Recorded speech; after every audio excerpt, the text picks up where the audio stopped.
पुराने चीन की यह बहुत ही प्रसिद्ध घटना है।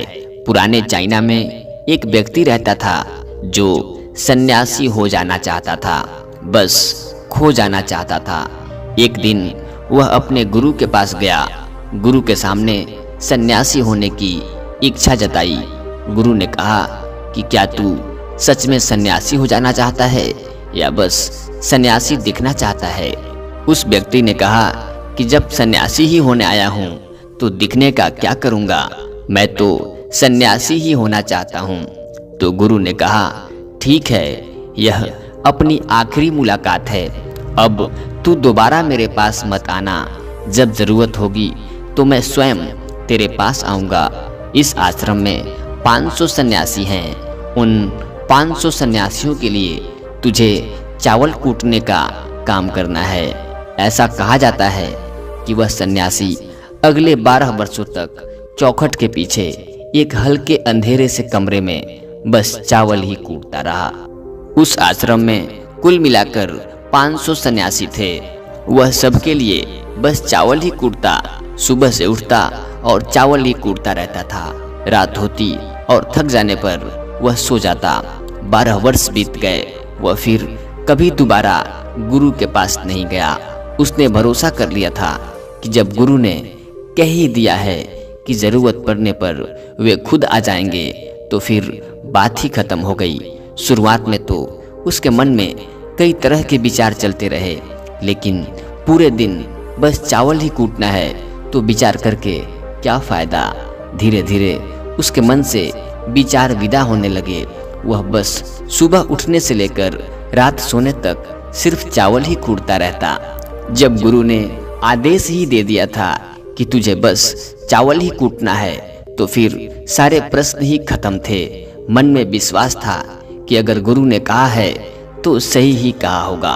12 वर्षों तक लगातार चावल कूटते कूटते उसके मन में विचार आने ही बंद हो गए। मन एकदम शांत और खाली हो गया।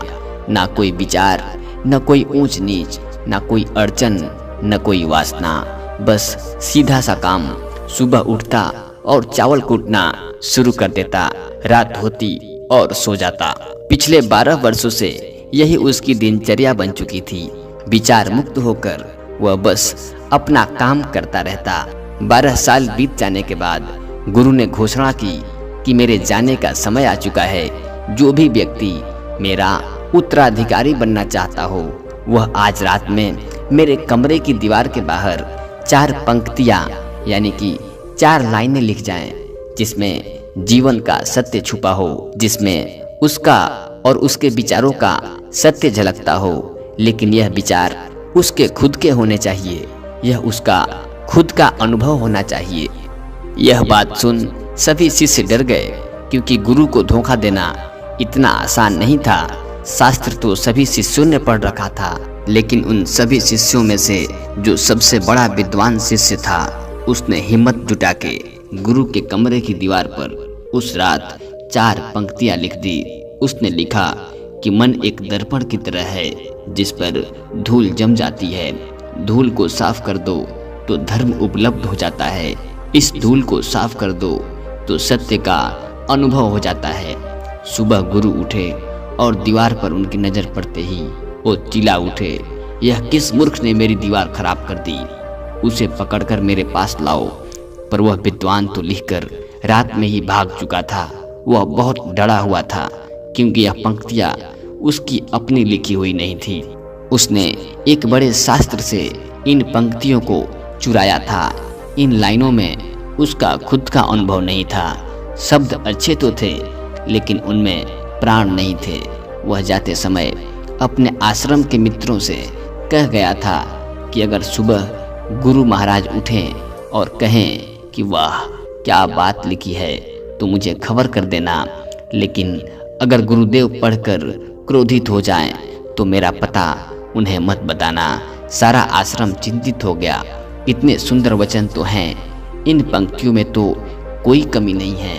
मन दर्पण की तरह ही तो है, इसमें शब्दों की, विचारों की, अनुभवों की धूल जम जाती है।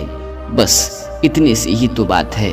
अगर दर्पण साफ कर दो तो सत्य का ही तो प्रतिबिंब फिर से तैयार हो जाता है। लोगों ने कहा कि उस सन्यासी ने बात तो बिल्कुल ठीक लिखी है, लेकिन गुरुजी जरा जरूरत से ज़्यादा ही कठोर हैं। और अब देखते हैं कि इससे ऊंची बात गुरु कहाँ से लेकर आते हैं। ऐसी ही बातें पूरे आश्रम में चल रही थी। पूरा आश्रम गर्म था इस बात को लेकर। ऐसे ही 4 सन्यासी इसी बात की चर्चा करते हुए उस चावल कूटने वाले के पास जा रहे थे। उसने भी उन चारों की बात सुनी। उनकी बात सुनकर वह हंसने लगा। उनमें से एक ने कहा कि तुम हंस क्यों रहे हो, क्या बात है? उसने कहा कि गुरु ठीक ही तो कह रहे हैं कि किस नासमझ ने यह बात लिखा।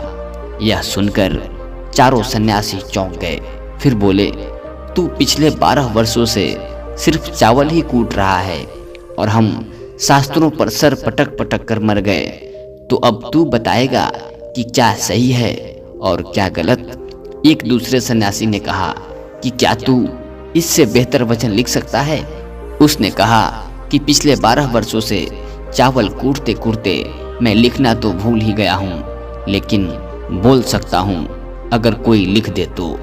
लेकिन एक बात याद रहे, उत्तराधिकारी बनने की मेरी कोई इच्छा नहीं है। अगर इस लिखने की वजह से मुझे उत्तराधिकारी बनना पड़े तो मैं कान पकड़ रहा हूँ, मुझे लिखवाना भी नहीं है। फिर उन चारों ने कहा कि अरे तू बोल, हम लिख देते हैं। उसने लिखवाया। उसने कहा कि लिख दो जाकर। कैसा दर्पण, कैसी धूल, ना कोई दर्पण ना कोई धूल। जो इसे जान लेता है वह धर्म को उपलब्ध हो जाता है, सत्य को प्राप्त हो जाता है। आधी रात को गुरु उस चावल कूटने वाले के पास आए और कहे कि अब तू यहाँ से भाग जा, वरना ये 500 सन्यासी तुझे मार डालेंगे। यह मेरा चोगा ले, तू मेरा उत्तराधिकारी बनना चाहे या न बनना चाहे, इससे कोई फर्क नहीं पड़ता। तू मेरा उत्तराधिकारी है, मैंने तुझे ही अपना उत्तराधिकारी मान लिया। अब तू इस आश्रम से भाग जा, क्योंकि यह तुझे जीने नहीं देंगे। ये सब बर्दाश्त नहीं कर पाएंगे कि एक चावल कूटने वाला सत्य को उपलब्ध हो गया, आत्मज्ञान को उपलब्ध हो गया और ये शास्त्रों पर सर पीटते रह गए। इसलिए तू यहाँ से चला जा। यह कहानी यहीं पर समाप्त होती है। विचार शून्यता के संदर्भ में एक बार गौतम बुद्ध ने भी अपने एक शिष्य मौलुकपुत्र से भी कहा था कि जिस दिन तुम्हारे दिमाग में विचार उठने बंद हो जाएंगे, उस दिन तुम सत्य का अनुभव करोगे, तुम खुद को और इस ब्रह्मांड को समझ पाओगे, और यही बुद्धत्व प्राप्ति का पहला कदम है। तो दोस्तों, इस कहानी से अगर आपको भी कुछ सीखने को मिला तो ऐसे ही ज्ञानवर्धक कहानियों के लिए चैनल को सब्सक्राइब कर लें। धन्यवाद।